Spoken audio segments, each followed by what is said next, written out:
Me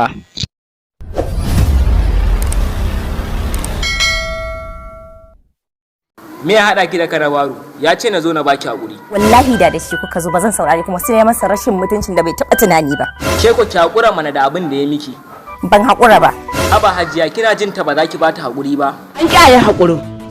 Shehu Hassan Kano kana ji amma ba za ka sa baki ba. Kai shafa. Kai kuma me ka zo yi gurin malam wa ka taɓa? Kawai ƴan yayyuna ne da kuma ɗana. Jamila ba huruminki bane. Malam ka ji shi. To Allah sarki.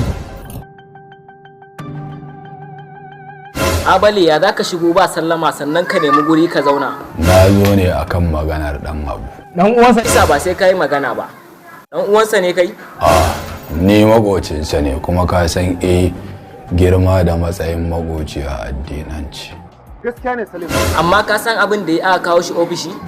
Naji dai kaddara ce ta hada masa. Wai kaddara? Jamila kin yadda kaddara ce? Wai tsaya ina da wata tantama. Wai ko har da kai ake zuwa kwato wayoyin nan ne? Da ni daga nan bakin na ragon. Ba ni ba Musa. Dogon ja za ka iya yadda babu Abale a wannan sabgar? Kai. Me ma ka ce sunanka? Sunana Gaska. Amma gaskiya an san ka da taimako. Me yasa za ka kira Kano kai aikin Allah ka yi? Wannan aikin buratai ne ba namu. Kai. Mun gode da kallon tashar Saske TV Interview. Ku haɗu da mu a wani bidiyon na gaba.